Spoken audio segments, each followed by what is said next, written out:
Yo, yo, yo, yo, yo. Yo, what's going on, y'all? This is Marcus Rosa, a.k.a. Mazuma TV. Right back at y'all with some more boxing talk with another live, man. I appreciate everybody that's been contributing to the channel, man. We on the road to 2K, man.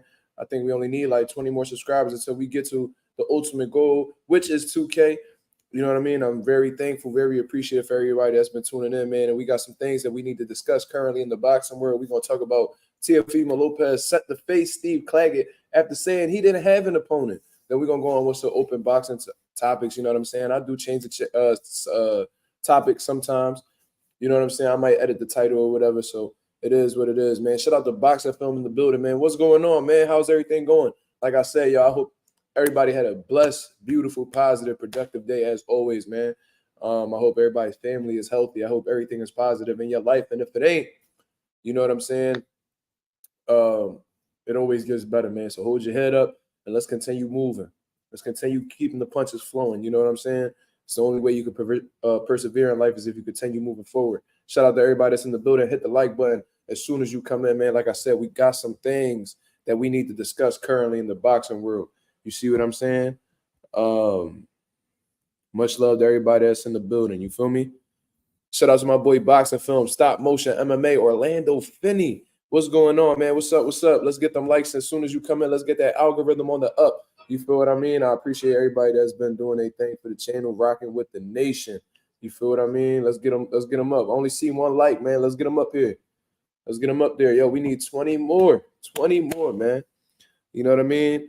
Who's Steve Claggett? I believe he's a Canadian fighter that was ranked in the top 15 in the WBO. I had spoke about him a couple months back because they had announced this previously that this was going to be Teofimo's opponent. You know what I mean? There was some backlash or whatever. So, you know, he ended up, you know, pulling back and saying that he didn't have an opponent, that he was just staying in the gym, staying locked in and stuff like that. But, you know, all of a sudden, Steve Claggett is back in the mix for the Teofimo Lopez fight, and it seems like it's locked in. You know what I'm saying? So that's what's going on with Teofimo Lopez, and we're going to cook on that. You know what I'm saying? Might possibly cook on him. You know what I'm saying? When we get a little bit more people on the live, you know, I might give Teofimo Sr. a call. You feel what I mean? If you know, you know. If you've been tuned into the lives, then you know what I'm talking about. See what I mean? Let's see if he actually answered the boy. You feel me? J Cash, what up? Coffee Plant, what up? What up? He says Philly Nation. Oh, that's a fact, my brother. That's a fact. You still gotta come by, man. What's up, man? You keep saying you from Philly and shit, man. You gotta come see me, man. Come see me at the gym whenever you available. You know what I'm saying? I have a. You know, I ran into people that be like, I rock with your channel, man. I'll be watching your lives type shit like in person, but I never had nobody come up to me and be like, yeah, man, like, you know, I'm a big supporter of Mazuma TV and shit like that, man. So if you around, bro, come stop by, holler at your boy, man. We can chop it up, have a conversation, whatever. You know what I mean? Stop Motion says, I heard Steve Claggett beat the guy who beat Matias. He's still a bum. Yeah, and I don't make no excuses for another man, you know what I mean? But, you know, based off of that loss that Matias had against that dude, I think his name was like Petros Anion. I'm sorry if I butchered his name or whatever, but Matias wasn't focused for that fight at all. You know what I'm saying? He had things going on. It was hard for him to overcome that one fight that he had where, you know, it ultimately cost somebody their life. And, you know what I mean? It took a while for him to get that rematch, but once he did, he was able to avenge him. You know what I mean, on his Lennox Lewis shit. You know what I mean? If y'all know Lennox Lewis' career, then you know what I'm saying? Everybody that beat him, he came back and stopped. You feel what I mean? So, for sure. But if Steve Claggett beat him, I mean, based off what I've seen with Steve Claggett, he's a come forward pressure fighter. You know what I'm saying? And usually pressure fighters be irresponsible with their defense most of the time. So, you know, I guess Teofimo is fed up with motherfuckers trying to box him and shit like that. So he wants to go up against a style that will essentially make him look good, because Teofimo is like, for the most part, he's a flat-footed.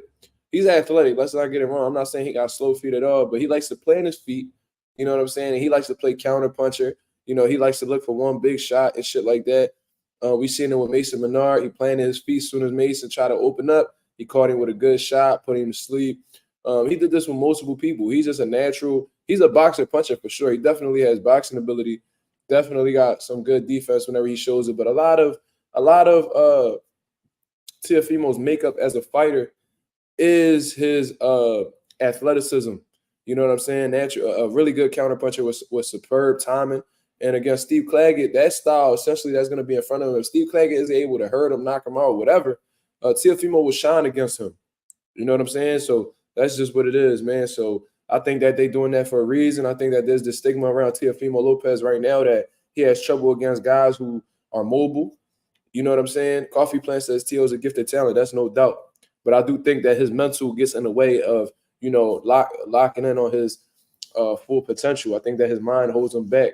And as a result, if your mind ain't right, then everything else don't matter. You'll be as talented as you want to be, but if you're not composed mentally, then it could disturb everything else that you got going on. You feel what I mean? So I think Teofimo's worst enemy is himself. I think essentially the reason why he took a loss to Kambosos was because he was an enemy to himself. Too much in his head, not staying calm. Just being a victim to his own mind. You feel what I mean? So he is a gifted talent. There ain't no doubt about it. We've been seeing him come up for these past couple years. Dangerous, desires, bullies. What's going on? What's going on? Legendary Ant. You said you think he could beat Devin. Based off of what I've seen with Teofimo Lopez, not really. And I say that because he has trouble with dudes who could box, athletic boxers. Like we see Sandor Martin, who is a boxer that's light on his feet and shit like that and sets traps. Teofimo Lopez had a lot of trouble with him. A lot of people thought he lost to Sandor Martin. We looked at Jermaine Ortiz. He took the boxing approach. Like Jermaine Ortiz got dog in him, so he could go blow for blow with you. But he took a different approach with Teofimo Lopez, and Teofimo Lopez showed a lot of flaws in his inability to cut off the ring and stuff like that. So, against Devin Haney's on a different level than them guys. He's better than Jermaine Ortiz. He's better than Sandor Martin, in my humble opinion. You feel what I mean? So I think that Devin Haney will pose the same problems to Teofimo Lopez that Sandor and Jermaine Ortiz did, but I think it'll be on a different level. However, Devin Haney did take a lot of damage in that Ryan Garcia fight, and usually when these things happen, man, I wait to see exactly how they bounce back from it before I could come up with, actual like prediction, opinion, whatever. Because you don't know Devin Haney. I mean, I hope he does. I hope he bounces back and still able to be the same, but we don't know. That's the thing. We never know until we see them come back. When Earl Spence got in that car accident, took a lot of damage. We had to wait to see when he fought Danny Garcia if he was going to be able to be the same or at least compete at a competitive level, like at a high level. I'm sorry. And then once he came back against Danny, we started getting that gave us the reassurance we needed and that we wanted to see him back in the mix amongst the elite. You feel what I mean? So that's pretty much what it is. You know what I'm saying? Get the likes up. Let's get the likes up. We got 11 likes, 12 people in the building. Let's get that 12th like. You know what I'm saying? I'm sure we didn't get our notifications sent out, but it is what it is, man. Ain't nothing we can really do about it. You feel me? Thoughts on a potential Brian Norman Jr. versus Jaron Ennis fight? Well, I think Brian Norman has came over to spar Jaron Ennis in the past. You know what I'm saying? I think they visited Philly several times trying to get work and shit like that. And I've heard some things. You know what I'm saying? I heard some things about them sparring sessions, and from what I heard, it didn't go too good for Brian Norman. But Brian Norman just got in the mix after beating that Santillan dude.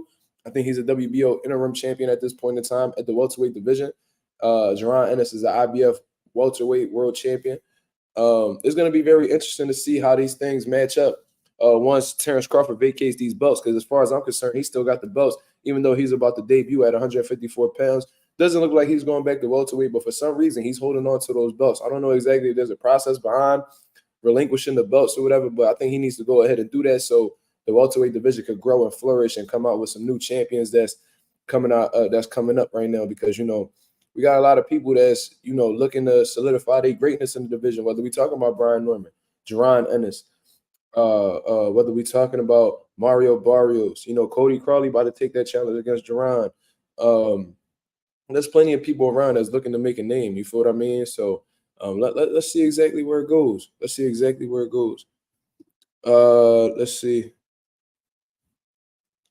Hold on. What did Coffee Plant say? Hold on.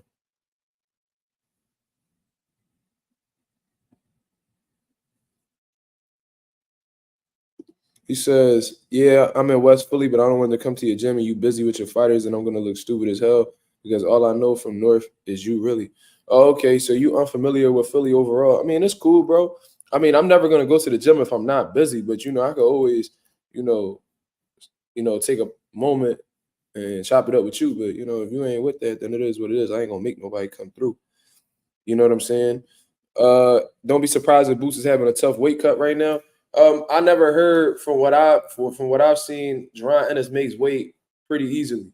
You know what I'm saying? That boy train his ass off. He don't cut no corners. He don't drink. He don't smoke. You know what I'm saying? And he stay in the gym year round. So those weight cuts be relatively easy for Boots. If you watch Boots when he weigh in, he be weighing 145.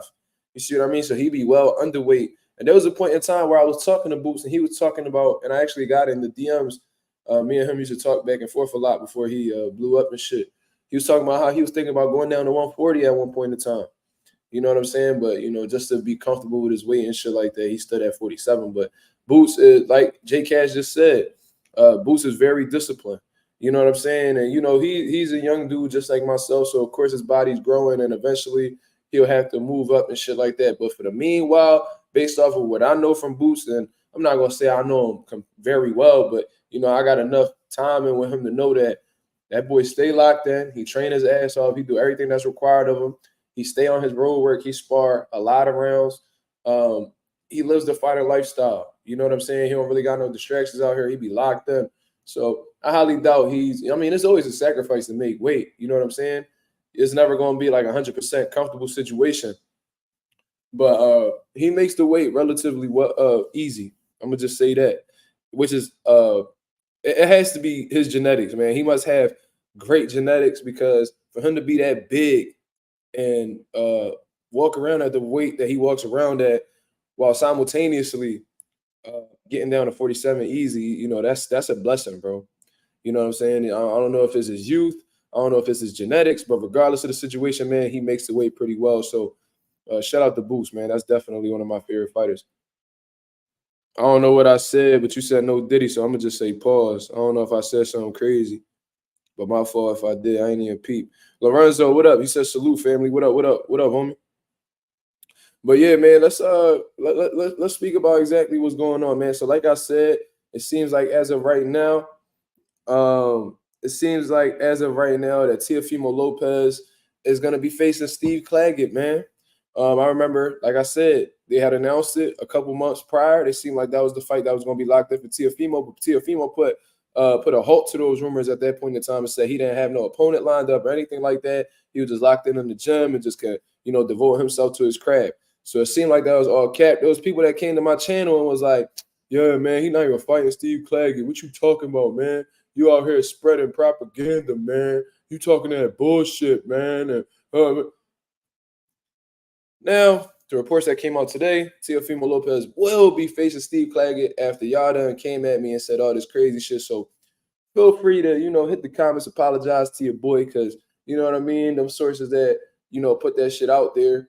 You know what I'm saying? And I got the news before it even hit the Michael Bensons and the Mike Coppingers and all that shit. So, I mean, y'all need to apologize to your boy. You feel what I mean?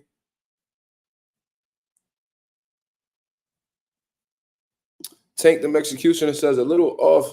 I think you meant to say Target, but I didn't know if you're in the military, you get free Airbnb. Is this true? I have no idea. I'm not in the military, so I couldn't really answer that for you. I know there's a few people in here that have experience with the military. I have no idea at all. I think that's something that you should Google. You know what I'm saying? I'm not too sure about that. I couldn't really answer that, my brother. But shout out to everybody that's in the military. You know what I'm saying? I'm not sure.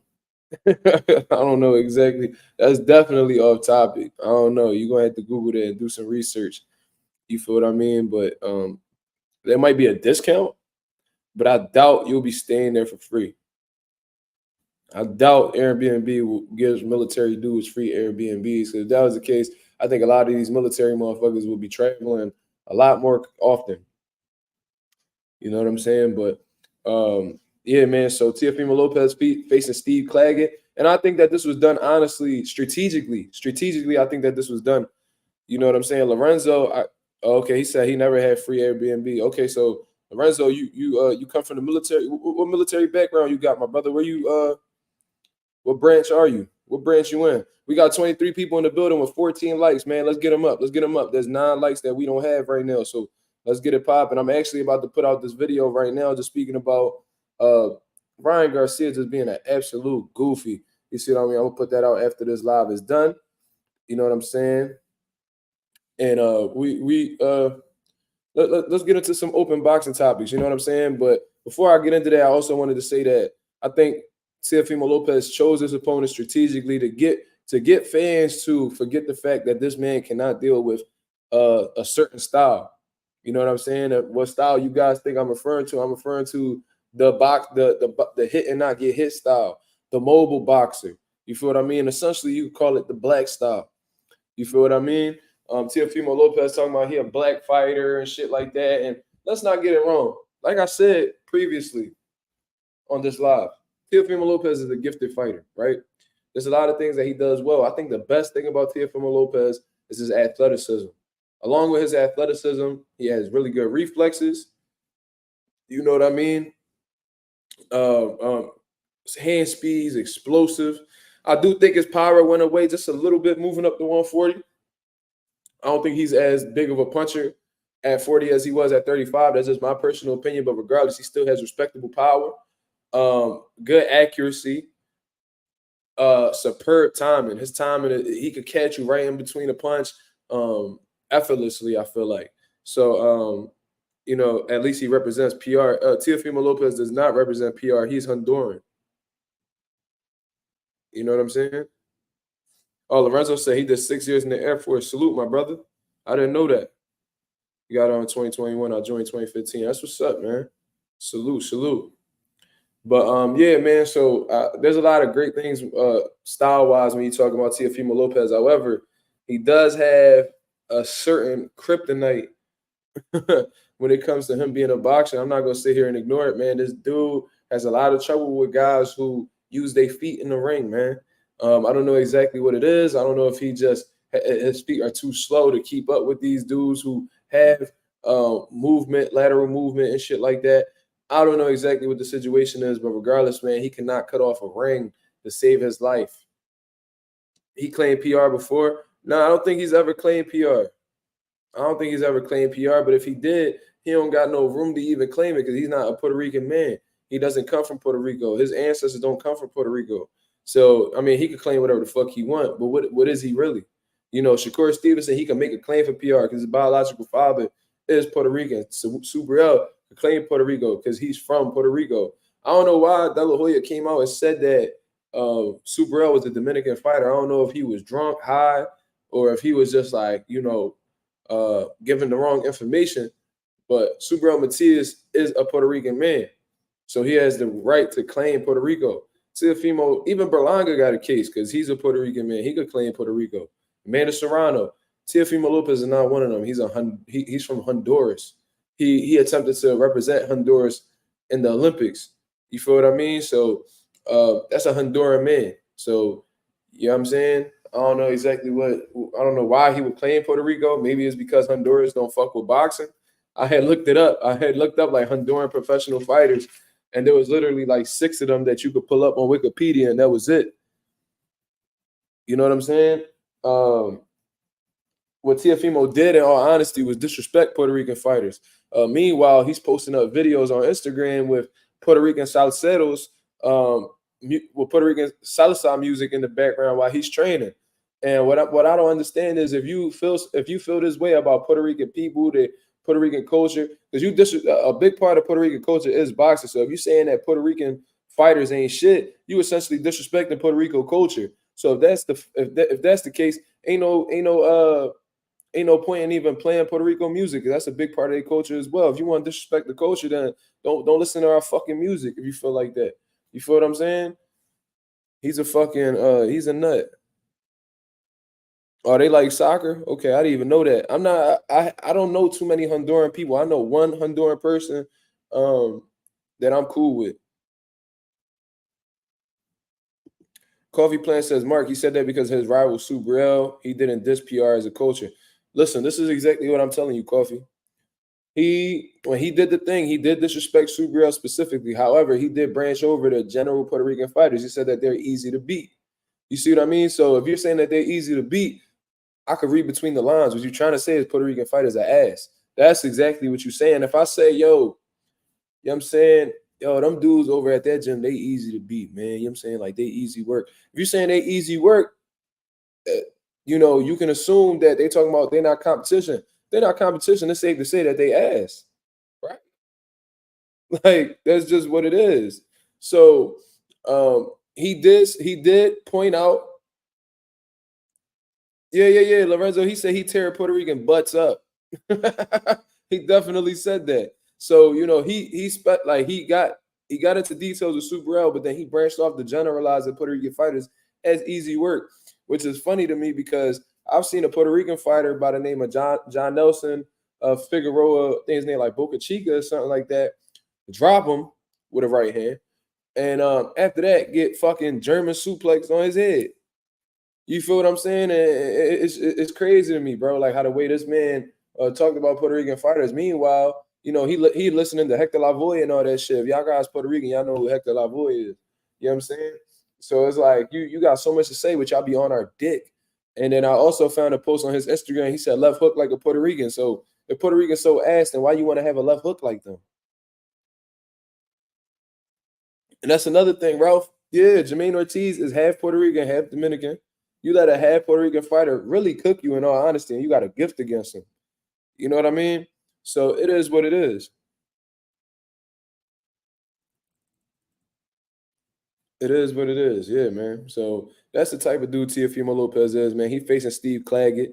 You know what I'm saying? And Steve Claggett, he's a pressure fighter, pressure come forward fighter. Nothing really special about him. Like Floyd said, uh, he's straight up and down, no special effects. You feel what I mean? I think Teofimo Lopez is trying to avoid that athletic outboxing style at all costs because he understands that it makes him look bad. It fucks with his stock in the game. And he gets frustrated, man. He gets frustrated and completely loses himself and completely abandons his game plan, which is a lack of focus on his part. And that's a huge, huge um, hole in his game. You know what I'm saying? If you're not able to stay composed and stick to your game plan, or at least make the proper adjustments necessary, if your first game plan ain't working, then you're susceptible to being beat by a certain style. You know what I'm saying? So yeah, he definitely got a lot of shit to work on. I ain't gonna lie to you. Facing Devin Haney, somebody had asked a question earlier. He will get smoked by Devin Haney if Devin Haney is anything like himself. And it's obvious that he fighting this pressure fighter because he want to get a knockout, man. He want to look good. And the only type style that he'll really look good against is somebody who's a irresponsible pressure fighter like Steve Claggett. You see what I mean? But if Steve Claggett is able to take this man punches and still be able to come forward and push Teofimo backwards, then there might be a situation. You know what I'm saying? Because in all honesty, what I've seen from Teofimo Lopez, he's not the most comfortable going backwards. You feel me? That's just my honest opinion, and we'll wait to see exactly what happens there. I believe on on that same card, Nico Ali Walsh is doing a rematch with some dude that he had lost to.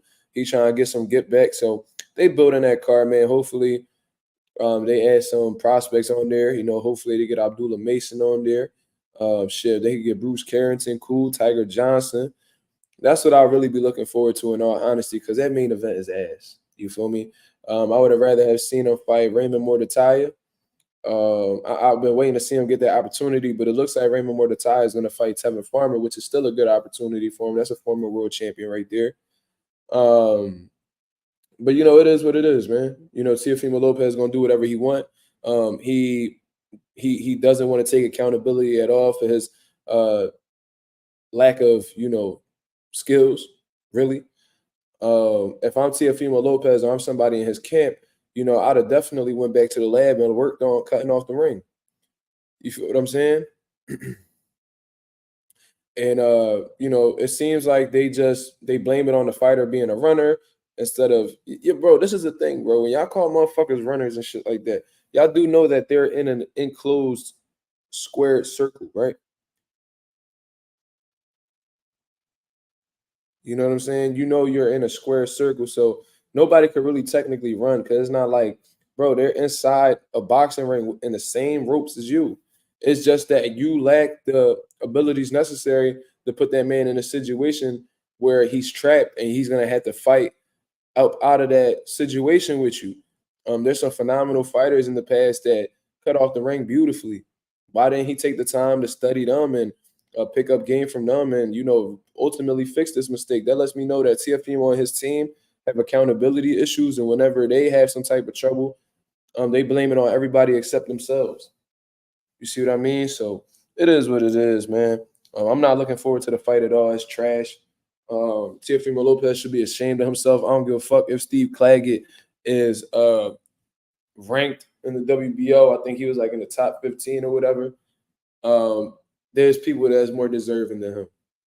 You know what I'm saying? Especially at 140 pounds. You had Keyshawn calling you out. You talk about he needs to do something, and he has to, bro, what did Steve Claggett do? Why is nobody asking that?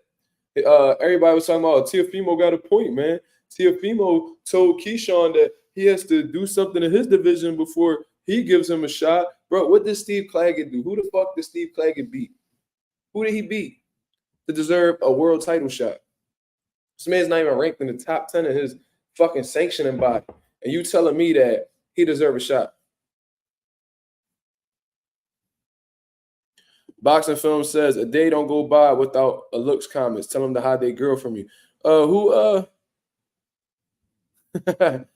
He says you look like OT7 Kwani with shorter hair, low key. I heard of him, but I don't even know what he looked like. I know he's from Philly, I think.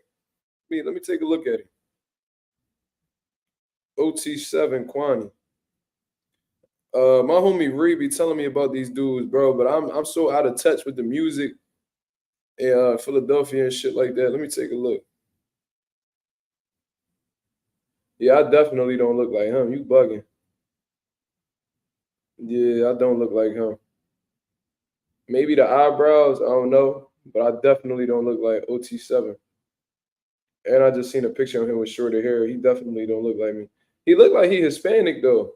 He look like he got some Hispanic in him. Let me see some.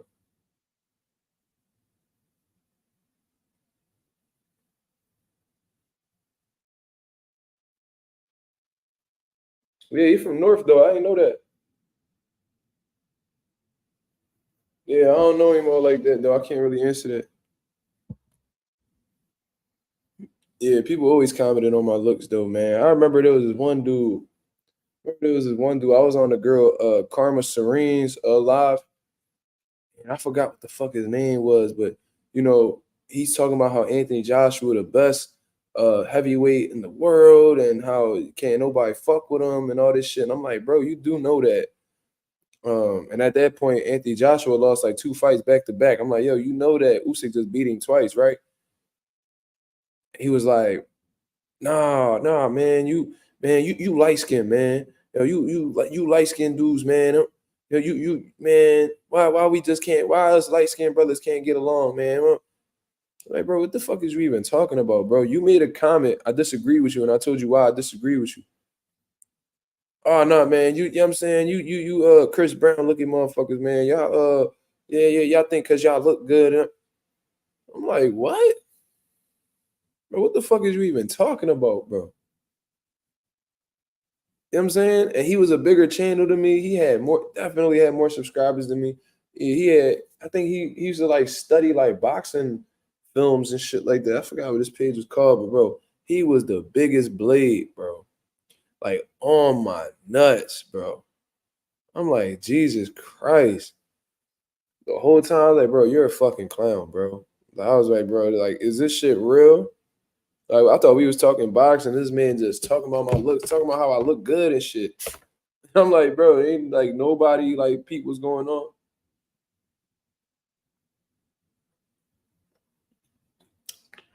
By the way, when you live alone, you can do this shit. You feel me? Bro, yo, right hand to God, bro, my son. He said that shit. You light skin, you think because you look good. I'm like, nigga, what? I was like, this shit crazy. What the fuck going on? Eastern Europe took the weekend. That's a fact. Whether we talking about Usyk, Loma the week prior, now Dennis Barichek. Yeah, man. You know exactly what they're gonna do, man. Because just because Shakur Stevenson don't want to resign with Top Rank, and he talked crazy about Top Rank, bro. They gonna make Loma versus Barichek, Ukraine versus Ukraine. Loma fuck around, be unified world champion. You know what I'm saying? Then they gonna put him in there and they gonna try to cash him out with Tank. I forgot what his name was, bro. That probably was his name though. Stop motion. I ain't even about to put his name up, but that probably was his name, bro. He was a weirdo, bro. Fucking weirdo. If y'all go look back on Karma's lives, bro, you'll see it. I'm like, bro, you're a fucking lame, bro. Like, you're weird, bro.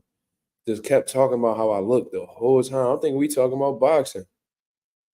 And like he ain't even flirt with no woman. Like Karma was there, and you know, a lot of them dudes be thirsty on her channel and shit, flirting with her and shit. They be thirsty to the motherfucker, boy. And yo, that motherfucker was not worried about no Karma. He was like, oh, let's look at this brother right here. Just started talking. Nigga was trying to riz me up the whole time. I'm like, this shit crazy. God bless that man though. He said, no Diddy to the fullest, but you not an ugly dude though. I mean, I understand what you're saying, but you know, that's weird to be bringing up in conversation when we talking about boxing. That just make you look like you don't like women. Like it just sound like you like motherfuckers be on Diddy shit when they do that. We talking about boxing, bro. First of all, if you a man and you don't know another man, you shouldn't be complimenting their looks. That's one thing. You know what I'm saying? There's a way to compliment a man looks without, you know, coming across a certain way. And I just think that that's just a man thing. You know what I'm saying? I don't know. That's just super weird. I mean, that's uncomfortable. You know what I'm saying? First conversation I had with you, you talking about how I look. Well, it sound like you low key, you know, intrigued. J Cash, beautiful comment right here. He said Shakur's so dumb for burning the bridge with Top Rank while still being under contract. That's a fact. You know what I mean? He should have just left it alone. That's something brilliant that Terrence Crawford did. There was people asking, they're like, yo, Terrence Crawford, we heard this your first fight with this your last fight with Top Rank, man. Are you gonna leave Top Rank? Or what is it? He said, man, we'll get to it when we get to it. You know what I'm saying? He didn't disrespect Top Rank the whole time. And then as soon as he got that fight done with Sean Porter, he let the motherfuckers know, like, yeah, I ain't coming back to y'all. Like, pretty much said, like, we not fuck y'all niggas, I'm out. You know what I'm saying? But he waited until they didn't have no more power over him. And then he expressed himself. Shakur Stevenson expressed himself while he's still under contract with him. So what the fuck happens? You fighting on Thursday night. You fighting a tough style at Edwin De Los Santos. And then instead of you know, bigging you up for your performance, fighting, because they could have, I'm gonna keep it 1,000. The commentary over at ESPN, they could have made Shakur Stevenson look a lot better. They could be like, oh man, he clearly has an injury and he's outboxing one of the best lightweights in the world at Edwin De Los Santos. And I ain't gonna lie, a lot of people listen to the media, and a lot of people could have been like, yo, man, he did that with one hand, man. He did that with one hand. But you know what they did, bro? They didn't defend the man. You know what I'm saying? So they just let the fans just say, oh man, Shakur, he's scared of punchers, blah, blah, blah. They let the fans move with that narrative. You feel what I mean? And Shakur don't got nobody to blame but himself. He should have kept his thoughts and opinions to himself. And that's why having a publicist is very important. You know what I'm saying? Because they specialize in maintaining a positive image. And Shakur Stevenson has damaged his reputation a lot within the last year. You know what I'm saying? And that's just what it is. You know what I'm saying? Now they about to do Ukraine versus Ukraine. I guarantee you, Top Rank is gonna make that happen. Loma versus Dennis Baranchek. They're gonna say how they pretty much friends, and you know how they came up together. Blah blah blah. You know what I'm saying? They're around the same age. I'm sure they was around each other in the amateurs and shit like that. And you know it's gonna be a pretty good build up. Top Rank always looked out for Loma. Bob Arum look at fucking Loma like a son, from what I be seeing. So Baranchek, Loma, that's definitely happening. I'll be shocked if it doesn't happen. And Shakur Stevenson gonna be out of the loop, man, especially after he get this fight with Robert Tunyon. You know what I'm saying? Top Rank and Shakur are gonna go separate ways, and Shakur is gonna be trying to look for the best deal possible, while these other dudes is doing exactly what he wants to do, and that's unify the belts. But at the same time, Shakur Stevenson does make a good point, and they can't go undisputed unless they see me. You know what I'm saying? So I guess that's what he got on his side, that he actually has a world title. But you not everybody prioritizes being undisputed. You know what I'm saying? So we'll see exactly how that turns out. It might work out for Shakur. You know what I'm saying? It might not. But I'm sure that Shakur Stevenson, uh, if he would have just kept his mouth closed and just let Top Rank know that there's a possibility he may resign, they might have put him in position to fight Loma. They might have because at the end of the day, look, Loma is in his late 30s, right? And he's already talking like he don't want to fight no more. He said that he took this fight with Kambosos because his dad wanted it. So if you simply only uh if your father is your solitary motivation in just taking this fight and nothing else, that already means that he got 1 foot out the door. You know what I'm saying? So they understand that they're not gonna be making money off Loma too much longer. So they're gonna take that young gun, Shakur Stevenson, to ultimately get the last bit of bread out of him before they let him go. But what do? Run your mouth about Top Rank. Fuck no, I'm not resigning with them. Oh fuck no, I'm not. You know what I'm saying? That's what you do, man. You make your bid. Now you gotta lay in it. Just not a smart move, man. And for everybody that's watching right now, that's coming up, about to be a fighter, about to make their pro debut or whatever, man. Don't burn no bridges in the sport of boxing because you'll never know when you need them. Shakur Stevenson burnt the bridge while he was riding on the motherfucker. Pause. You feel me? That motherfucker driving through the bridge, and while he's doing that, he's burning the motherfucker. So what does that do? You might fall in that bridge might collapse while you driving on that motherfucker. You know what I'm saying? And you fall into that body of water looking for help, and ain't nobody there to rescue you. You feel what I mean? So that's the type of situation Shakur Stevenson is in right now. So we'll see. We'll see. I just think that Shakur Stevenson, he's very emotional boxing film. That's a fact. He's very emotional. He's very emotional. And that cost him. As a man, you gotta move a lot more strategic, man. You know what I mean? That boy need to read that book, 48 Laws of Power. You gotta do something.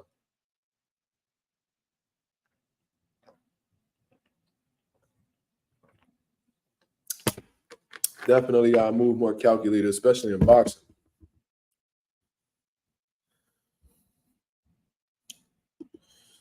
I think Tank and Loma is next. Then Shakur. Well, this is the thing, right? Because Tank is about to fight Frank Martin, right?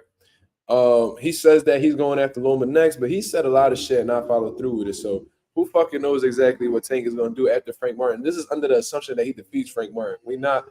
I'm not the type to really, just be so sure about shit. Anything can happen in boxing, right? But let's say he defeats Frank Martin.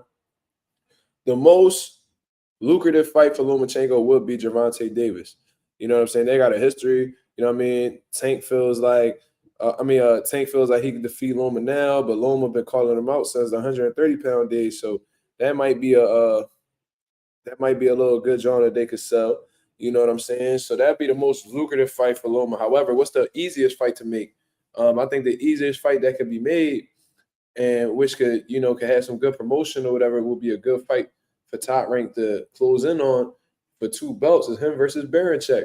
You know what I'm saying? Baranchek just beat one of Top Rank's, best fighters, Navarrete. Navarrete been putting on for Top Rank for a while now. He came up short, got his first L. Wait, is it his first L? Hold on. I think he did lose before. Let me check.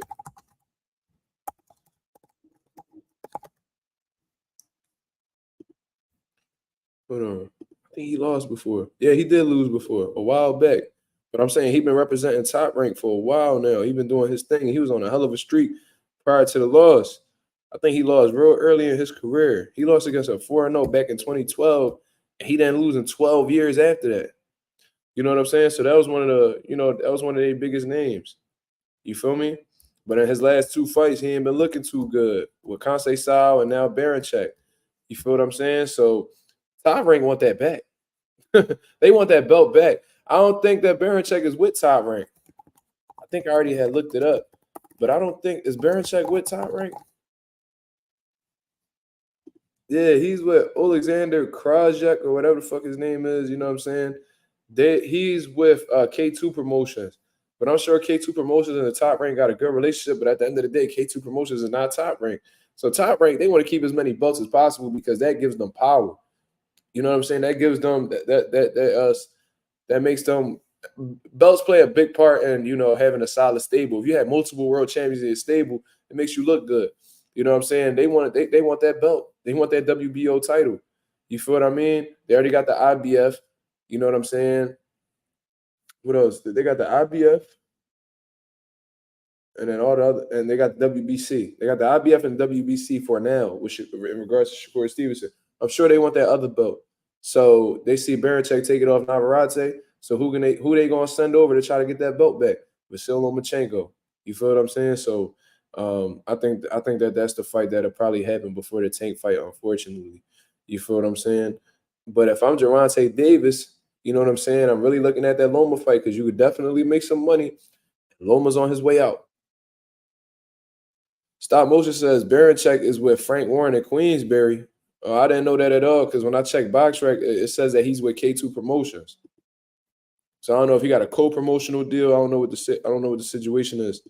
Who ring IQ better, Tank or Shakur?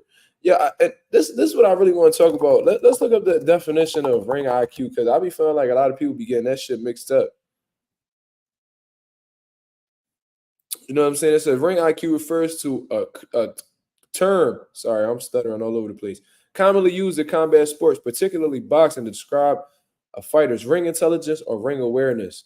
Now the question that's being asked right now, before I get into that, let me address this super chat right here. My boy is singing in the building, man. What's going on, man? I haven't talked to you in a little while. Shout out to him with the $5 super chat. He says, Mazuma, how do you see Boots versus Brian Norman Jr. and do you see it happening in the future? Let me answer that second question first. Yes, I do see it happening in the future. I just think that Brian Norman just made a spectacular statement. I was able to watch that fight. It was a real bloody fight, man. But Brian Norman definitely showed out. He punished that dude, and he had a brilliant performance. He made a statement and became the WBO interim champion at welterweight. You feel what I mean? So great statement, good win by him. However, I do know that Brian Norman has been around Boots and he's sparred Boots before. And from what I've heard, and these sparring sessions, it didn't go particularly too well for Brian Norman. That's just what I heard. You feel what I mean? But sparring and boxing is totally different. But the thing is, the sparring was pretty recent. I've seen Brian Norman and his father at Bosey's Dungeon before. I'm going to get a little bit more context on that. As a matter of fact, I should call Jamil right now and ask him. You know what I'm saying? I shouldn't have said his name. Fuck. But he's probably not going to want to speak on that. But let me just send him a text real quick. I'm doing this for y'all, man. So let me send this shit out real quick. Let me send this out real quick.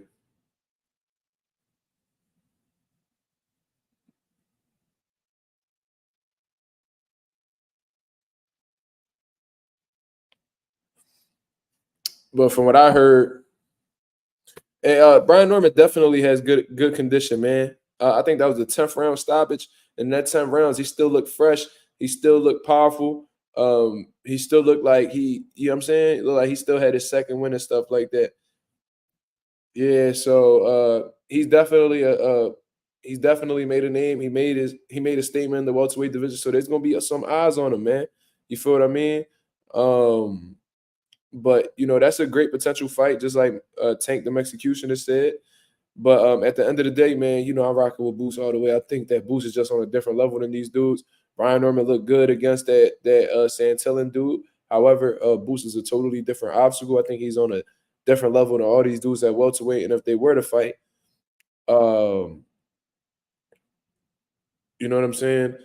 I think that Boots would destroy him. You know what I'm saying? I think he will destroy him. And in all honesty, I don't think Brian Norman is actually looking for that fight right now. You feel me? That's just my personal opinion. You know what I'm saying? But shout out to Sing with the $5 super chat, man. I appreciate everybody that's been contributing to the channel. I had just asked the question. He said, how that Boots and Brian Norman sparring go? He says, you know the answer to the question. Shout out to my boy Jamil, man. But nah, I already figured that. I already had heard about the sparring session between them because I'm cool with some pros. I was actually there when that whole thing had happened, and from what I heard, it didn't go too well for Brian Norman. But like I said, sparring, boxing, different things. But the sparring session was pretty recent, and everybody's bringing up the idea of these two fighting now, which is good. You know what I mean? Boots definitely needs opponents in front of him. However, I don't know if that's something that Brian Norman is willing to explore right now. Just my personal opinion, him or his daddy. So we'll see. We'll see, man. But it's good to have different people in the building. I feel like Boots need to prove himself to the public eyes on how great he is, and Norman Jr. as a start. I mean, I think Cody Crawley is more proven than Brian Norman at this point, regardless of whether Brian Norman has a title or not. Cody Crawley beat Josecito Lopez, and he's been around. He's been fighting on these solid events and shit like that. And from Brian, I don't know. I think Cody Crawley is a step in the right direction. I think that Romain Villa was a step in the right direction because he beat Rashidi Ellis. Sergey Limpinus, former world champion. I think that was a step in the right direction. I think that I don't think that he'll be perceived as great if he would defeat somebody like Brian Norman. You know what I'm saying? I don't know if they'll consider him great if he beats Norman right now. You know what I'm saying? I think that they'll just be like, he wasn't really no competition or the fight was premature, whatever the situation is. But I think that Boots has already faced some solid dudes that let me know how good he is and how much potential he has. You feel me? I think the Crawley fight is a good fight for this point in time, considering what his options are at this point. Boxing Film says, could Boots defeat Bud, knowing Bud age? Well, I don't know if Bud age really plays a part right now because he hasn't really shown me no signs of aging. However, he is coming off of a year-plus layoff going into this Madrimov fight. So after we see the outcome of this fight with Madrimov, then it'll give me a better idea of what Boots' chances are against him. Now, if we're talking about the Bud that fought Earl Spence, that's a tough fight for both dudes. You feel what I'm saying? That's a tough fight for both dudes. You know what I mean? I know that Boots is different from Earl, so maybe he wouldn't get, punched on like Earl did. I think that Boots got a lot more tools in his arsenal than Earl Spence does. And I think Earl Spence came in real arrogant in that fight against Bud, assuming that he was going to crush him and break his spirit. And at the end of the day, he got stepped on. You feel what I'm saying? So, yeah, man. Yeah, so we'll see. Boots is young and on the come up right now, but he doesn't have like the elite experience yet. But he's been in the gym his whole life. He sparred great fighters. You know what I'm saying? And I never seen this dude get outworked in sparring. I never seen this dude get outworked, period. So to beat somebody like Boots, it's gonna take a lot. It's gonna take a lot. He's probably one of the most difficult styles to beat in boxing right now because he can literally do everything. He can make adjustments. He's very elusive defensively. He punches very hard. He's fast. He's athletic. He got it all. He got it all. He got the footwork. He got the angles. You know what I'm saying? So if Bud defeats him, that'll just go on to say how great Bud is. But like I said, I'm rocking with Boots 1,000%. Shout out to the 37 people that's in the building right now, man. I appreciate everybody that's tuning in and engaging with this boxing talk. You feel what I mean? We on the road to 2K, man. We only need 17 more subscribers, man, to get where we ultimately need to go, which is the 2K mark, man. So if we could get a few more by the time this live is up, it is very much appreciated. If you're watching right now and you are tuned into the show, please subscribe to the channel, man. Put your bell notification on. Right after this live, I will be posting my video on Ryan Garcia. I'm going to withhold my opinion so y'all can go check out the video and let me know what you guys think. You feel what I mean? Shout out to everybody that's in the building. Of course, he said, Equip FC, what's going on, my brother? I haven't heard from you in a while. He says, yo, what do you think about some people saying Tank be losing before the knockout? Well, it's essentially true. You know what I'm saying? Floyd Mayweather told him himself. He said, yo, bro, you losing the fight right now in that Mario Barrio situation. And is it necessarily because the fighter's better than him? No, not really, but Tank is a slow starter. I think that Tank is very confident in his power. He feels like slowly but surely his power is going to get to the fight, going to get to the opponent. He's going to end up getting him out of there. You know what I'm saying? So he takes his time, and then slowly but surely he starts picking it up, and then he ends up getting him out of there. But the problem is he's not going to be able to do that to everybody. It's going to get to a point. I don't give a fuck how big his power is or anything like that. He's going to go up against somebody that could take his biggest shot. And once he comes to the realization that he's not able to hurt that dude, then what is he going to do? We see that Tank could box, but what if the kitchen start getting hot in that motherfucker? Then what he going to do? Was it only the Barrios fight? No, there was a few Jones. Let me think. They said that he was losing the Rolly fight. I know it sounds crazy, but they said he was losing the Rolly fight prior to the stoppage. You know what I'm saying? Boxing Film said, PYP, shout out to PYP. He says, wow, man, I got to see more Boots. Mazuma, is he a generational talent? Yes, he is. He's he's the most talented fighter I've ever seen with my own eyes, like personally, like up close. You know what I'm saying? The best fighter I've ever seen in the gym, period. I told you guys, I got a story about Jerron Ennis. I had a super middleweight fighter by the name of Brandon Robinson. Brandon Robinson was a top 15 ranked super middleweight in the country at one point in time.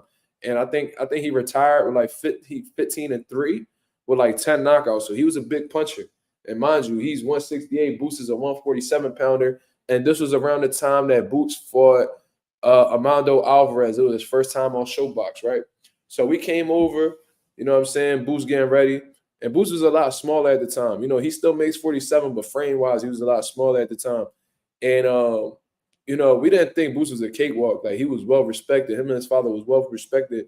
But we thought that we had, like, the advantage in terms of size. And, you know what I'm saying, maybe we'd be able to have more success because we the bigger dude. Bro, Boots beat the dog shit out of Brandon Robinson, bro, for like 8 rounds. And the craziest part about everything was, like, Boots did not get tired. He was firing. He was firing nonstop for 8 rounds straight, bro. Just outworking, and everything was a big shot. He was hurting my guy with body shots and all types of shit. Took like all the gas out of his tank with the body shots he was landing. And there was a point in time where Boots was on the ropes right next to our corner. And we trying to give B-Rob instructions. And I swear to God, bro, and Boots could confirm this. I'm trying to tell you. He was on the ropes like this. The instructions are over here. He's literally talking to our corner. He's talking to my father and my dad's old partner at the time. He's like, but he can't hit me. But he can't hit me. But while he's looking at us, the dude is throwing punches and he's slipping and avoiding the shots while he's looking at us, bro. The most incredible shit I've ever seen in the gym. This dude is using his peripheral vision to react defensively while he talking shit to us. We giving them instructions like, yeah, man, come in behind your jab. Yeah, stay sharp. Bring your hands back. And they're like, yeah, man, just let your hands go. Keep working, keep working. And the whole time, Boots is like, but he can't hit me. But he can't hit me. But he can't hit me. But he's not even looking at the fucking guy, bro.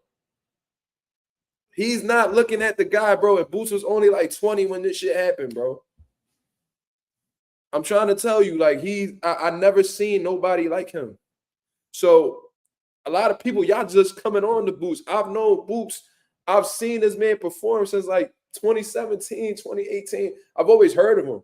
But like being in the gym with him, watching him and shit, like he got some videos on his page. Like if you scroll down to like 2019, those are videos I recorded. I used to sit there and watch him train and shit. He was like, yo, record this video real quick. And I'll watch and I'll record like his little pad work sessions that he'll have with Lawrence Smalls and shit like that. Like this dude, bro, the most phenomenal fighter I've ever seen in the gym. I think that he has the potential to be an all-time great.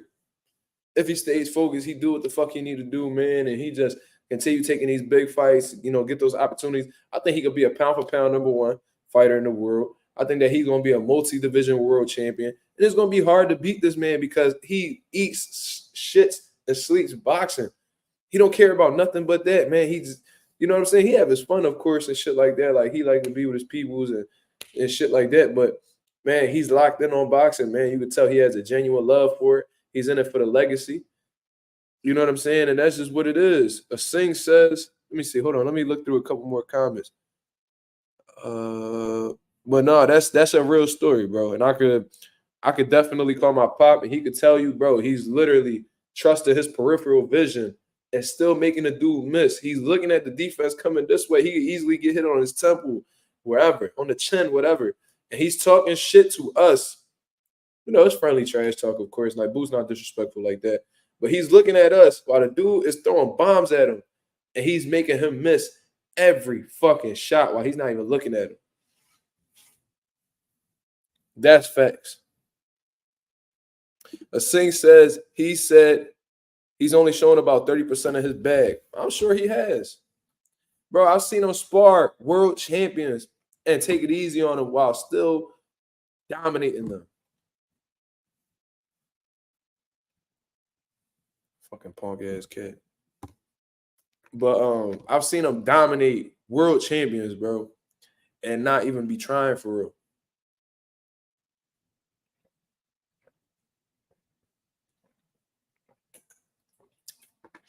Y'all will see though.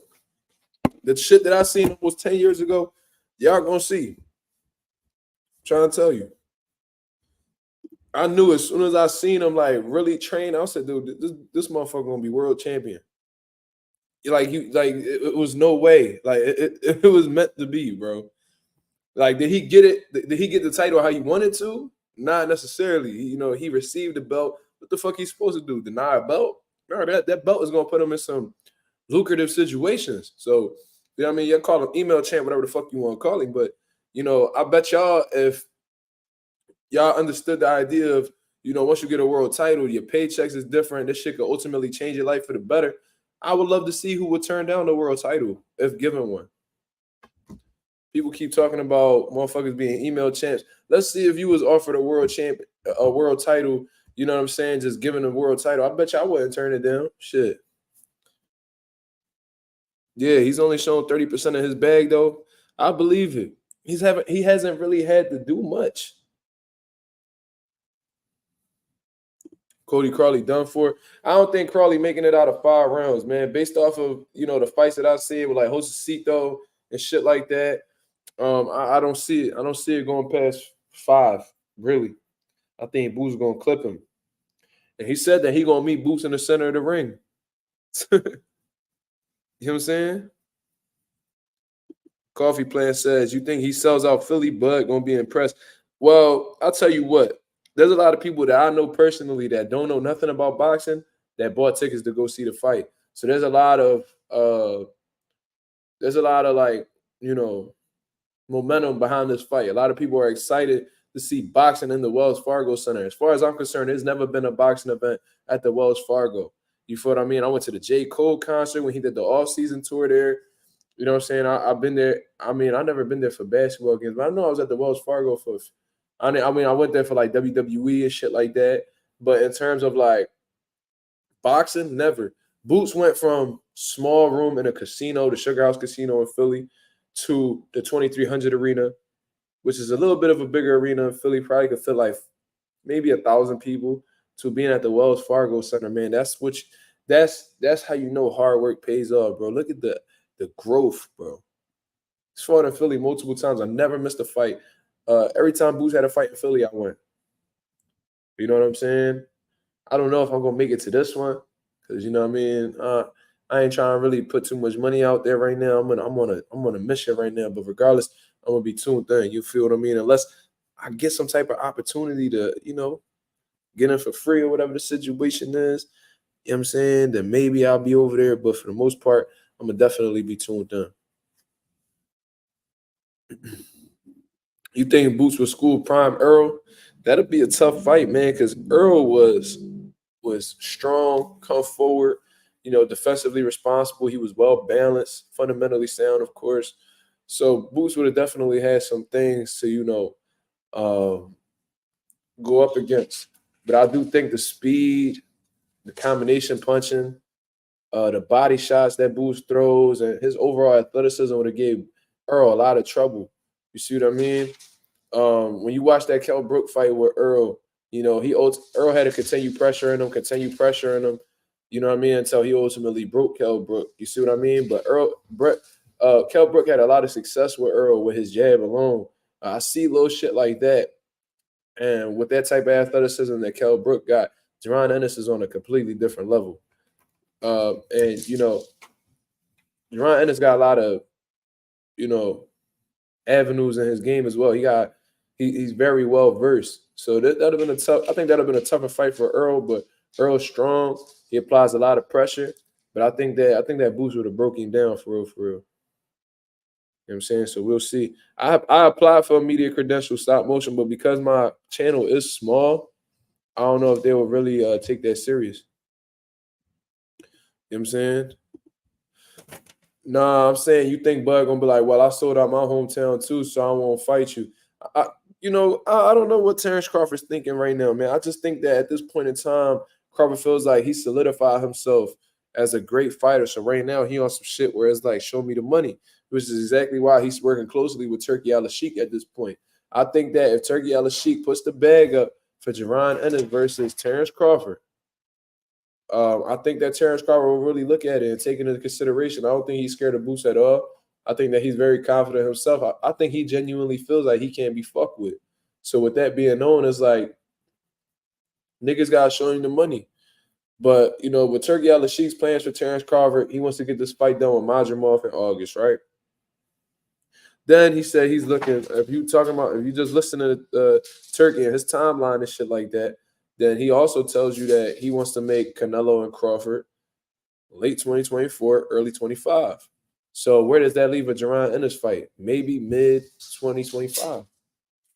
You see what I mean? So in the meantime, Boot should be, continuing to build his name up, taking every opportunity that's presented to him that could help him continue going forward. And then, when they're able to come to the table with a good deal, then Boots could step up and take that fight with Bud. Bud, at that point in time, I think he'll be 37, 38. So, Bud, he's not showing any age right now, but by the time he may face Jerron, he might do so. But, do I think that's a fight that's going to happen? I don't really think so. I don't think Bud and Boots will ever get in the ring with each other. I think it'll be a huge what if. And, it is what it is, unfortunately. I think that I would rather see Jerron Ennis fight Bud than Canelo Alvarez, really. But it is what it is, man. What can we do? Turkey Al-Sheikh, the one that's putting the bread up, so he has the ultimate say in who fights who. You feel me? That's the pro and con with Turkey Al-Sheikh. You know what I'm saying? Like, he puts a lot of money up. He's going to get these big fights done, but it got to be fights that he ultimately feels interested in. He could have easily presented that fight with Canelo Alvarez and David Benavidez, but he told you guys, I don't really care for that fight. I want to see Canelo fight Bud. And I want to see Benavidez fight the winner of Dimitri Bivol and Artur Beterbiev. You feel what I mean? I disagree with that. I think that he's making a mistake doing so. But like I said, he the one who cut the check. So, he called the shots. So it is what it is. Boxing Film says, so what was Bud saying? He offered Boots a fight twice. Is that a bluff? No, that's not what it is at all, man. He said that he could have stayed in the WBO rankings and ultimately became the mandatory and shit like that. So that was one. So he said that he pretty much got out of the WBO rankings when he could have easily stood and got the fight with Bud. And then he said that instead he went over to the IBF rankings, which ultimately paid off for Boots because he ended up getting the belt any fucking way. But then he was talking about how BLK Prime wanted to fight with Jerron. I got a whole video about it with YSM Sports Media. Jamel Parker breaks it down beautifully. And I don't really care to talk about it too much right now, honestly, man. That's old news, and both of these guys got opponents, so who fucking cares at the end of the day? You know what I'm saying? Who really cares? Turkey making mismatches with these weight advantage fights like Inoue versus Davis. Yeah, I don't really care to see that fight neither. You feel what I mean? Why don't you put the bread up to see Gervonta Davis fight Shakur, or at least attempt to? You feel what I'm saying? How about Gervonta Davis versus Lomachenko? There's a lot of fights that, bro, we don't want to see Inoue fight that dude. At least I don't. Unless I mean, there might be some people that just want to see Inoue lose or whatever, but I don't really care to see that. Those are weight class, like, I don't know. Turkey Al-Sheikh maybe just, I don't know. Everybody praising him. You know what I'm saying? Everybody bigging him up. Oh, Turkey does it again. But at the same time, nobody really addressing the fact that this man is also, as much as he's making big fights happen, he's also, how can I say this? He's also cool with letting big fights disappear as well. He's making big fights happen. Let's not get it wrong. But there's also fights that he's blatantly ignoring that he can also make as well that'll benefit boxing. So I don't know if it's just Turkey Al-Sheikh just making fights that he's strictly interested in, or he's making fights that the boxing world is interested in. Because if you're talking about Inoue and Davis, I don't know if the boxing world really wants that fight. If we talking about Bud versus Canelo, that's an intriguing fight, but I don't know if that's the priority that the boxing fans want in the world right now. Like all the work throughout the world, I don't know if boxing fans are really clamoring for that fight more than Canelo Benavidez. You know what I'm saying? So I don't know. Turkey do what he want to do at the end of the day, so it is what it is. The Quip FC says Shakur cool dude and stuff, but he was trying to justify Floyd's hate tendencies, whack as hell. I mean, yeah, man, because I'm assuming this the thing though. Shakur Stevenson a selfish dude, right? So whenever he see Floyd Mayweather do some shit or something like that, as long as it's not affecting him, then he cool with it. Now, I guarantee you, if Floyd was doing those same things to Shakur that he was doing to Devin Haney, then I'm sure that Shakur Stevenson would have a different look on Floyd Mayweather. You feel what I mean? So that's just what it is, man. I disagree with Shakur on a lot of things, but I do like the fact that Shakur Stevenson didn't kick Devin Haney while he was down, because a lot of these clown ass motherfuckers doing that. His brother Keyshawn Davis shitting on Devin Haney when Devin Haney was literally a victim to somebody cheating in the sport of boxing. You feel what I'm saying? I guess Keyshawn Davis is still bitter about having a win reversed off of his record because he smoked marijuana. So when he see Devin Haney lose, and it might be a possibility that L may be taken off his record, maybe he feels a way about that.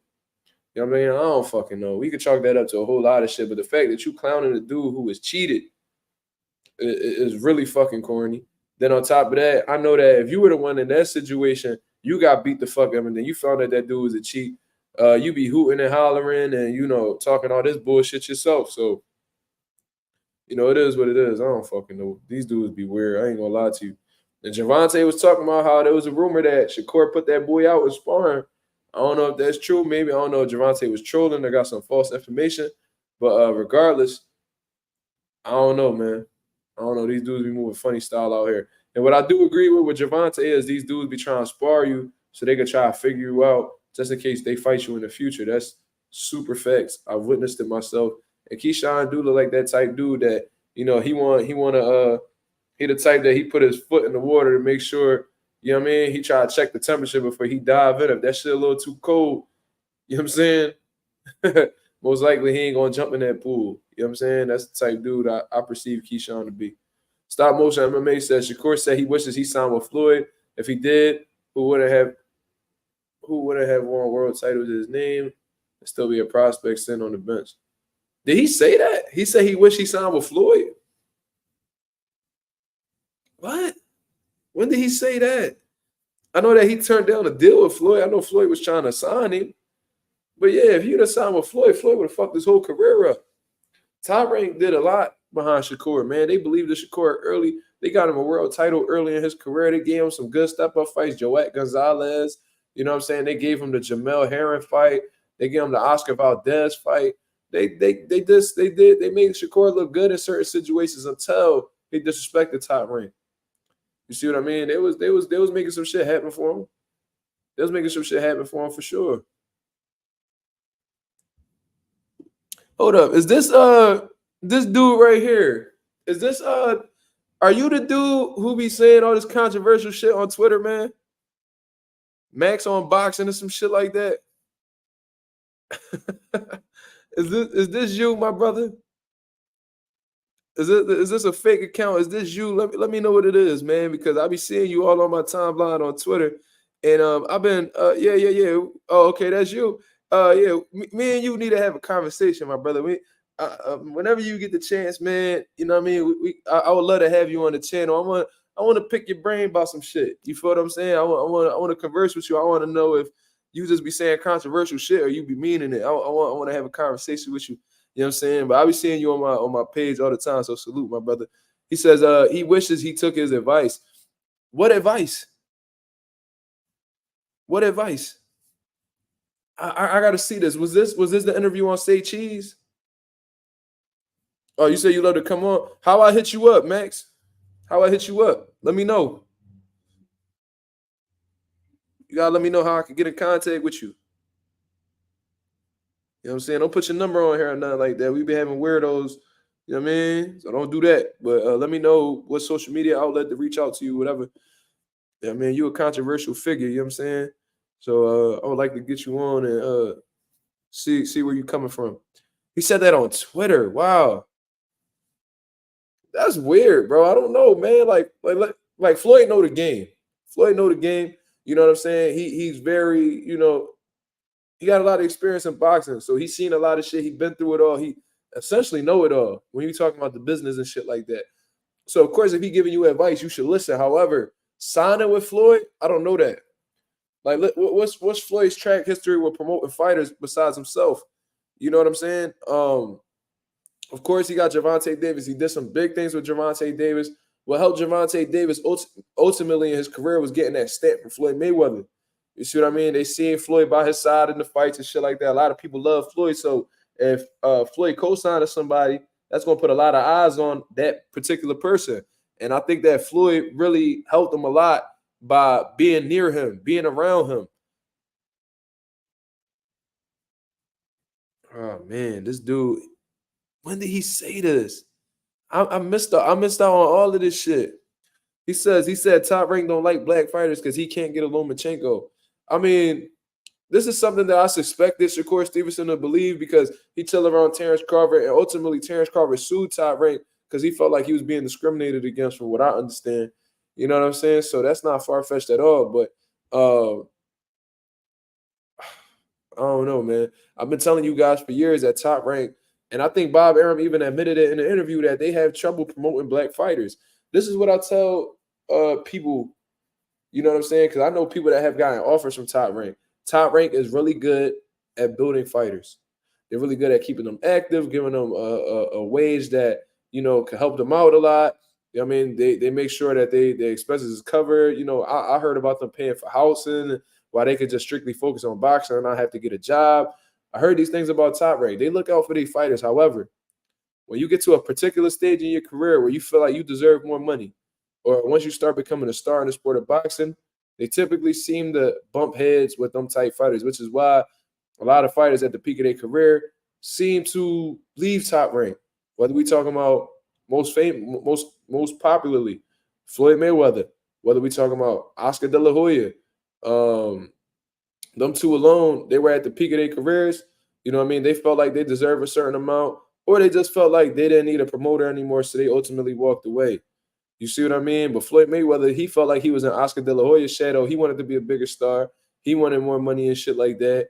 And they weren't really trying to give it to him. You feel what I mean? So Floyd Mayweather bought himself out of his contract. I think it was $750,000. And then he went on to become a star on his own.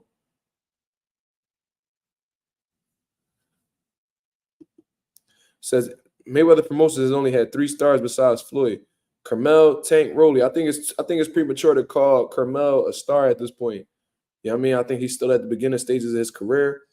And he's getting recognized, he's getting props and shit like that. But star, I don't know about that. He's never even he's never even headlined a card.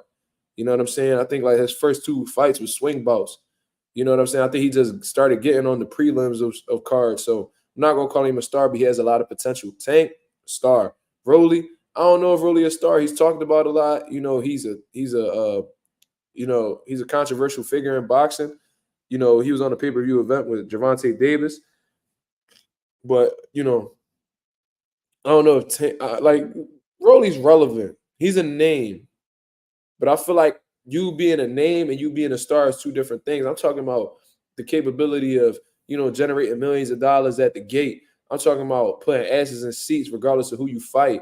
I'm talking about selling pay-per-views with you being the A side. Like, that's what I look at when I'm talking about like stars.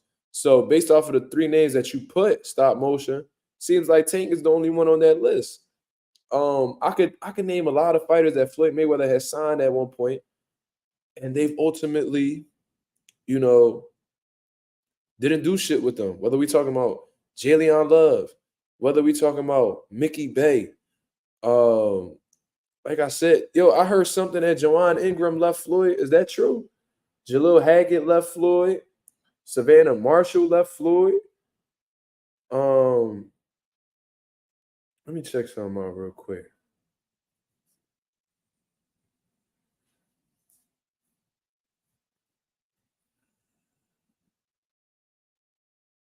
Let me see something. Did he leave Floyd?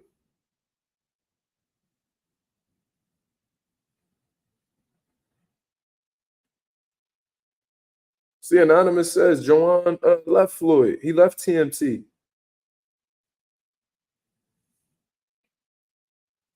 Where the fuck is he at?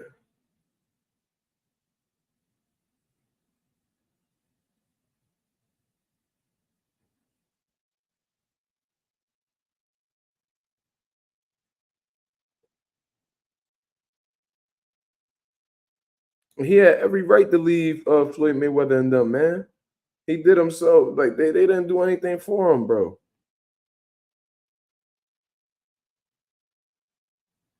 Huh. Yeah, I don't see nothing with Floyd Mayweather on his page anymore. He deleted the tweet, but yeah, he left. Oh, okay. I mean, as he should. That man has had 4 fights. I seen this man fighting in exhibitions when he should have been fighting for fights that actually fucking counted. Why? Like Floyd Mayweather, he's in his what mid 40s. Exhibitions make sense for him. His professional career is over. Juwan Ingram is at the very beginning stage of his career. Why the fuck are you having him have fight exhibitions? Why? What's wrong with you just having an exhibition along with sanctioned bouts following? Underneath it.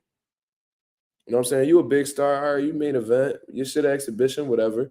But how about the people that's below you? You got Mayweather Promotions, bro. Why didn't you make this like a Mayweather Promotions event? like, uh, like I don't be understanding these dudes, bro. Like these dudes, for Floyd Mayweather to talk about how he made all these smart investments. I think your fighters are smart investments. I think your fighters are a smart investment. Meanwhile, you don't give a fuck about them. You promote your strip club more than your fighters, Floyd.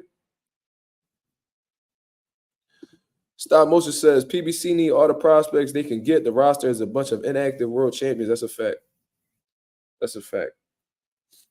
You know what I'm saying? They got some big names. They got some stars. You know what I mean? Earl Spence. You know what I mean? They still got Canelo until this one fight is left. They got who else? Who else they got? Shit. The rest of these motherfuckers inactive. I mean, Gervonta Davis, of course. There's a few I'm sure I left out, but regardless, yeah, it's a lot of inactive world champions. Where's Danny Garcia at? Uh, where's Keith Thurman at? I know he's injured, but it's been a while. Even without the what's up? I know Stan Leonis just fought, but when he gonna be active? Where Julian Williams at? Where's what's going on with Tony Harrison? What he got going on? What's up with the Durrells? What they doing? You know what I'm saying? Like these dudes just disappeared. Rashidi Ellis, he lost to Romain Villa. I seen him fighting on TCL, but when he got a fight date coming up, what's going on with that? It's like everybody's career is on hold right now on PBC. If Floyd wants to make Moulton a star, have him take Dean the Green fan base. They don't like each other, and it's an easy win, and he puts more eyes on real boxing. It's actually a great point. Ellis left PBC. He just got there. What the fuck?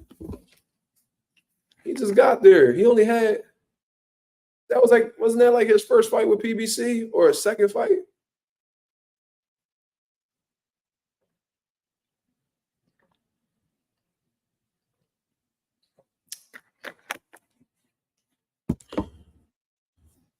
No, Team Combat League is not a. It's not a network. That's not a promotional company. That's and I know this because we were the first people that worked with TCL. Me and my father, we were like the first people that got pitched Team Combat League. We were the head coaches of the Philadelphia Smoke at one point, but things wasn't right. I mean, there was a lot of holes at that point with TCL, so we walked away. But Team Combat League is not like a promotional company. I mean, it's not a network or anything like that. You know what I'm saying? So that's just it's a league. It's like if you play in the NBA or whatever. You know what I'm saying? They have like a little league that NBA players go to, like when they used to play ball at the Rucker and shit like that. It's like a little side mission. That's how I would describe it. It's like a little side mission. Well, he for sure left PBC. Damn. Okay. Damn. He wasn't even there that long. Well, he took an L and said, "Fuck PBC." But in terms of Moulton fighting Dean the Great, are you sure Dean the Great would take that challenge? What weight class is Dean the Great in? I don't know. But it definitely would put more eyes on real boxing. And I like Moulton's chances against Dean the Great anyway. You feel what I mean? So I ain't tripping.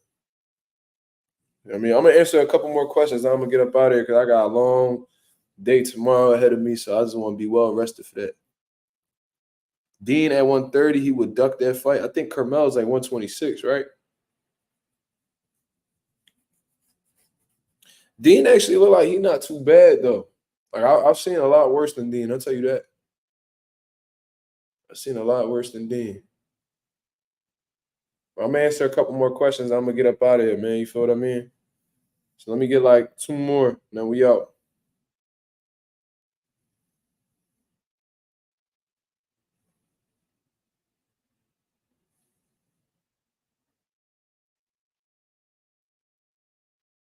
Let's see. Let's see how many likes we got in the building, man.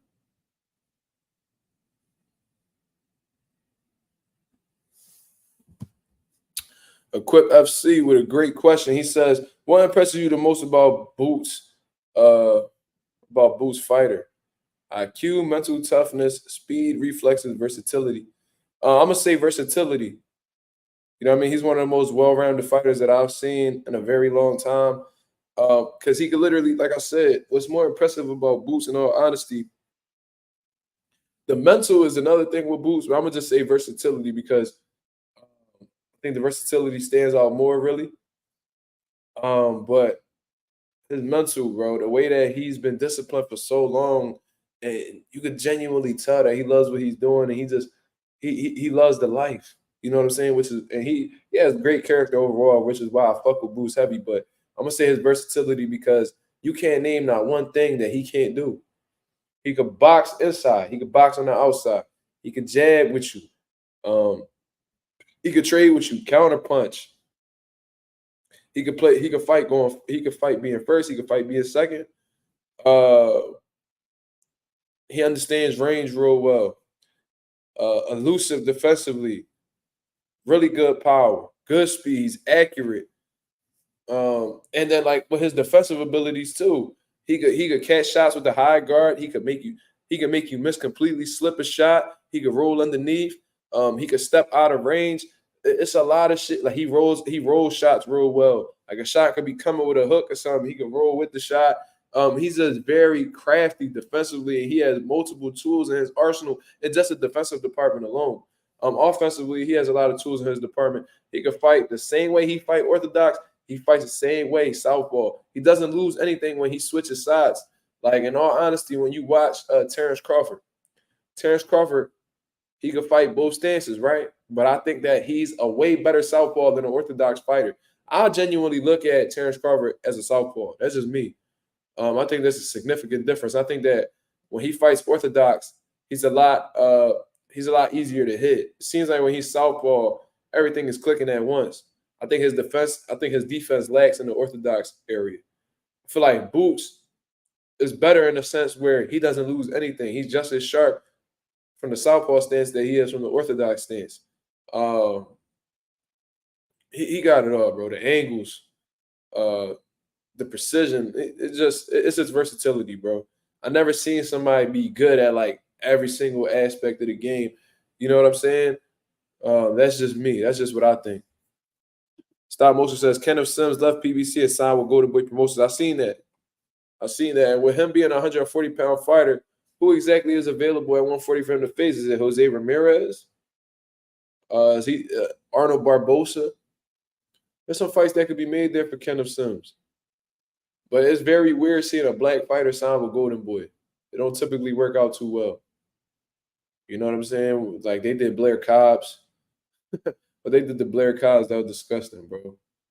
You know what I'm saying? They put that boy on a shelf. And that's insane. Blair Cobbs. And then there was another fighter from Philadelphia. I forgot his name. Who they? Damn, what the fuck was his name?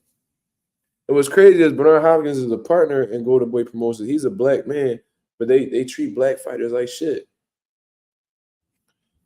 They had Rashidi Ellis inactive as fuck. What was the dude name that he lost and then they just dropped him immediately? Damn, he was a 135 dude, man. He wasn't well known, so I don't expect y'all to know him. Damn, he was from Philly.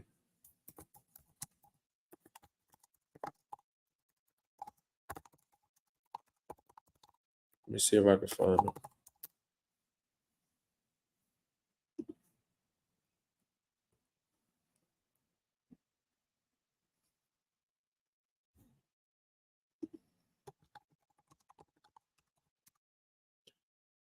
He was supposed to fight Steven Ortiz at one point.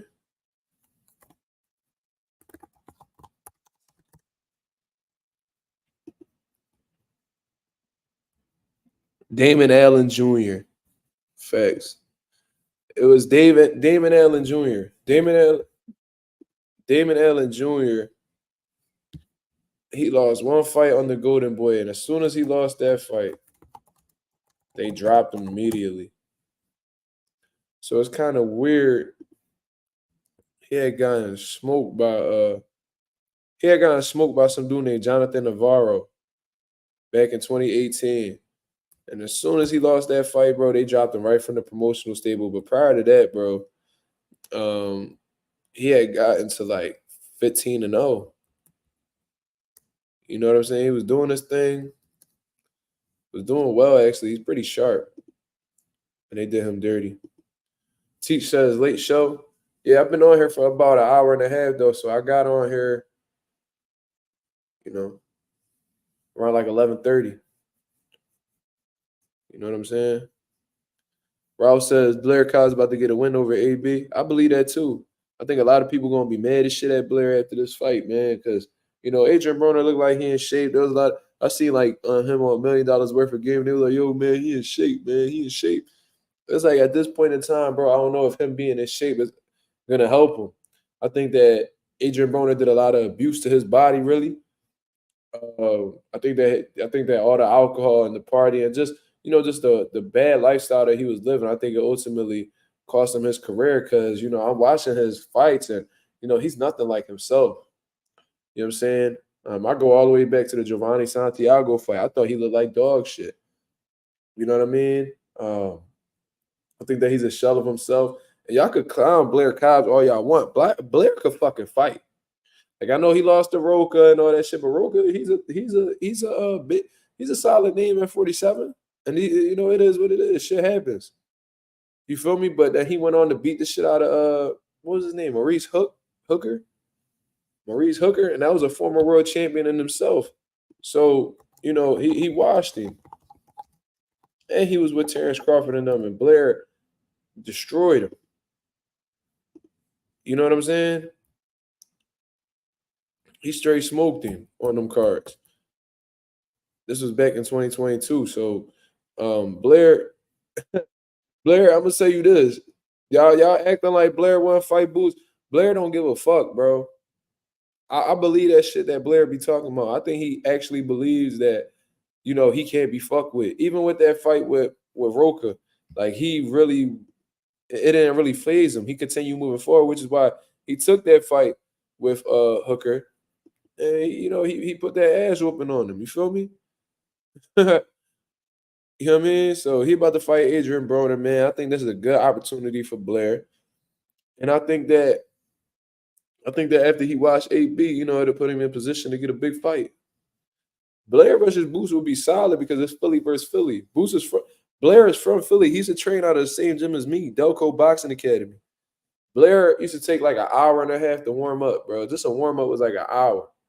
Motherfucker would jump rope, and then Blair would have big ass like vodka bottles. Big ass vodka bottles, like glass bottles, and he would drink water out of them, and people would think that he's sipping fucking liquor and shit. You know what I'm saying? But I'm rocking with Blair against AB, bro. Everybody know AB wise. People keep thinking, man, all he has to do is let his hands go, bro. It's easier said than done when you a shot fighter, bro. When your mind isn't able to keep up with your physical, or your physical can't do what your mind is telling it to do. I mean, it's an unfortunate situation, man. Blair had a good scrap with Jesse Vargas. When he ever fought Jesse?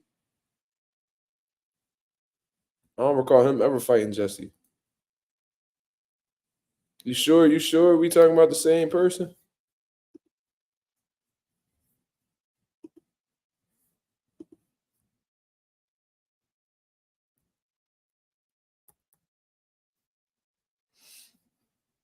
Who you talking about?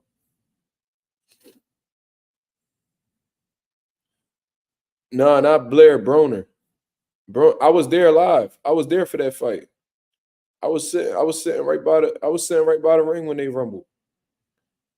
On that same card, Javante Davis fought Jesus Cuellar. Tank stopped him, and then Jamal Charlo fought Hugo Centeno Jr. and he knocked Hugo out cold. So I watched all them Jones, and then Jesse Vargas Broner, they fought to a draw. You know what I mean? I thought Jesse edged it, but I think Broner waited too long to turn it up. But yeah, I was there live for that. I took that trip to Brooklyn for that fight.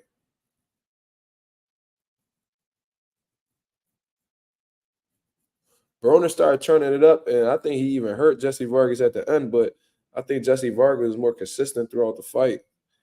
You know what I'm saying? So that's just my opinion. That's just my opinion, though. I might have. Nah, Broner ain't clip him. It was a draw.